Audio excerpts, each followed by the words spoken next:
Welcome to today's explainer. Okay, I want you to do something for me. Take a deep breath. Right now. Seriously, do it. You know what just happened? You just inhaled roughly 25 sextillion molecules of oxygen. You are participating in a massive, continuous, completely invisible chemical reaction just by existing. So today, we're going to fundamentally reframe how you look at the physical world. We're looking at chemistry not just as some dusty laboratory subject, but as the absolute central science of our everyday lives.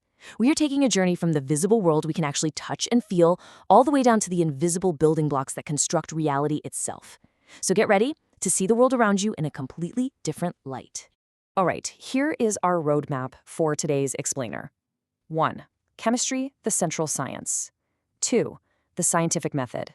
3. Qualitative versus quantitative data. And 4.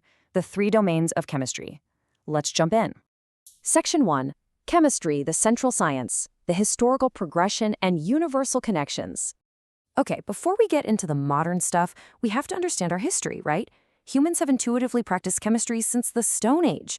When our ancestors first figured out how to control fire to cook food, or when they baked raw clay into pottery, they were fundamentally altering matter. But the real attempt to actually understand the behavior of matter, that goes back over 2,500 years. Back in the 6th century BC, the ancient Greeks proposed that water was the fundamental basis of all things. And honestly, it makes sense why they thought that. It was basically the only substance they saw naturally transforming from a solid to a liquid to an invisible vapor. Fast forward to circa 1580, and you've got alchemists trying to transform base metals like lead into gold, or trying to brew these magical elixirs for long life. Now sure, alchemy wasn't exactly scientific by our modern standards, but it laid absolutely crucial empirical groundwork. Out of those early messy attempts came the progression that led to modern chemistry, which gives us metallurgy, life-saving drugs from plants, and vivid dyes like Tyrian purple. I always like to tell my students, think of chemistry as the operating system of the physical world. Just like your smartphone's OS runs all your different apps, chemistry is the underlying code that allows the apps of biology, physics, and agriculture to actually function. It's the central hub that connects almost every other STEM discipline. Think about it. Biology and chemistry converge into biochemistry to keep us alive. The basic principles of physics, you absolutely need them to understand chemical interactions. Environmental science, earth science, even agriculture and food science rely heavily on chemical principles so we can understand the earth and feed ourselves. Chemistry is the universal language that helps make sense of the whole shebang. Section 2. The scientific method. How chemists acquire knowledge without initial assumptions. So how do we actually gather all this knowledge? Well, it all starts with a scientific method. Because chemistry isn't just a static, boring book of facts, it's an active, living procedure. Every single great discovery begins with an observation. That observation leads to a question, and that question requires a hypothesis. Now, what is a hypothesis? It is simply a tentative explanation. It's basically an educated starting point that acts as a guide so we can gather and check information. But, and this is a big but, a hypothesis isn't a proven fact yet. It's just an idea that we have to rigorously test through strict experimentation.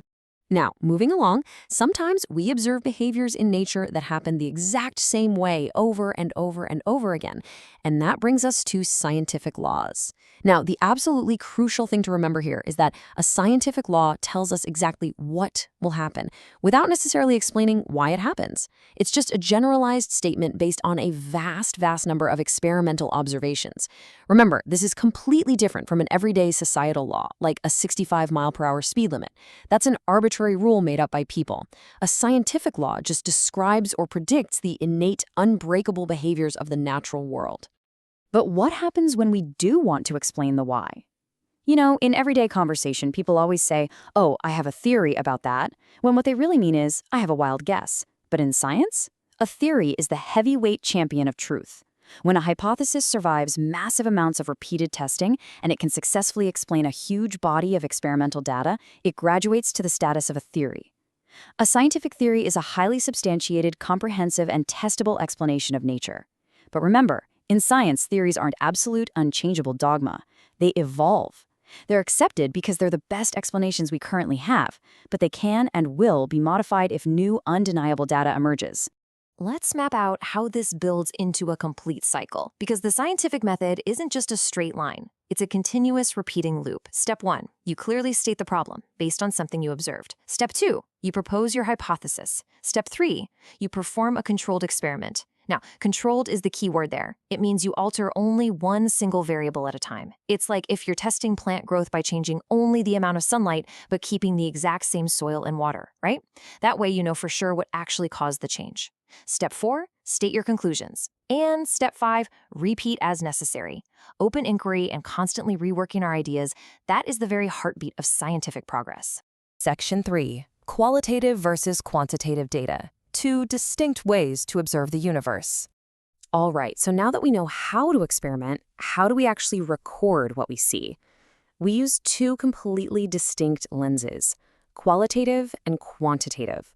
Qualitative data involves descriptive observations of a subject's quality. We're usually talking about physical properties here, like observing that a piece of sulfur is bright yellow or just noting that a textbook feels super heavy. Quantitative data, on the other hand, that demands exact precision. It represents a specific amount using numbers and units, usually found by explicitly counting or measuring.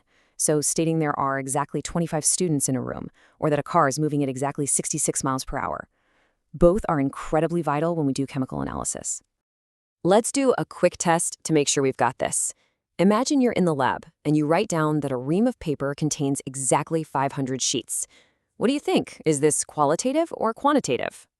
Well, since you're dealing with precise numerical measurements, you are operating strictly in the quantitative realm. Okay, how about this one? If you say roses are red and violets are blue, is that qualitative or quantitative? Yep, that is a purely qualitative observation. You're describing physical color qualities and visual characteristics. No numbers, no math, no precise measurements required. Section 4. The 3 domains of chemistry. The macro, the micro, and the symbolic. All right, we've reached the final conceptual framework of our explainer. How do chemists actually categorize all this matter we've been talking about? Well, the first category is the macroscopic domain. Macro is literally Greek for large. This is the realm you and I live in every single day. It includes absolutely anything large enough to sense directly with your own human sight and touch. The sandwich you ate for lunch, the breeze you feel on your face, the liquid water in your glass. When we measure physical properties like density or observe flammability in the lab with our own eyes, we are operating directly in the macroscopic domain. But you know chemistry's true magic? That happens in the microscopic domain. Micro means small. This is the realm of things that are way, way too small to be sensed directly. To wrap your head around the microscopic domain, consider this. A single tiny drop of water contains roughly 1.5 sextillion molecules. That is a number so unfathomably huge and a scale so incredibly small that most of it, the atoms, the ions, the electrons, the chemical bonds, has to be pictured purely in our imagination.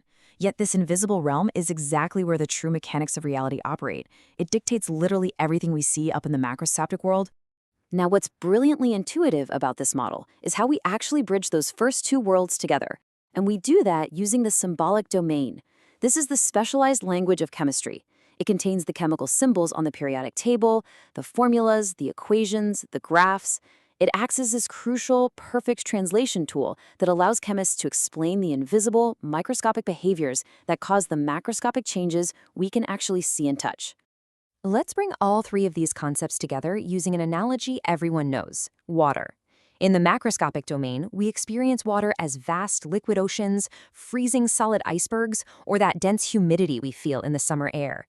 In the microscopic domain, we have to imagine the actual molecules themselves, 2 little hydrogen atoms and 1 oxygen atom, either locked tightly together as a rigid solid or zooming incredibly far apart as an energetic gas.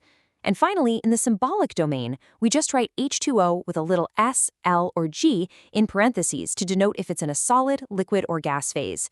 It's one single substance, seamlessly understood across 3 entirely different domains of reality. How cool is that? As we wrap up today's explainer, I really want to leave you with this one thought. If a simple, tiny symbolic formula like H2O can perfectly describe both the immense, freezing oceans of the macroscopic world and the invisible, dancing molecules of the microscopic world, what other invisible chemical forces are silently shaping the everyday objects you can reach out and touch right now? The entire world around you is just a massive, ongoing chemistry experiment, and I really hope you're leaving today eager to uncover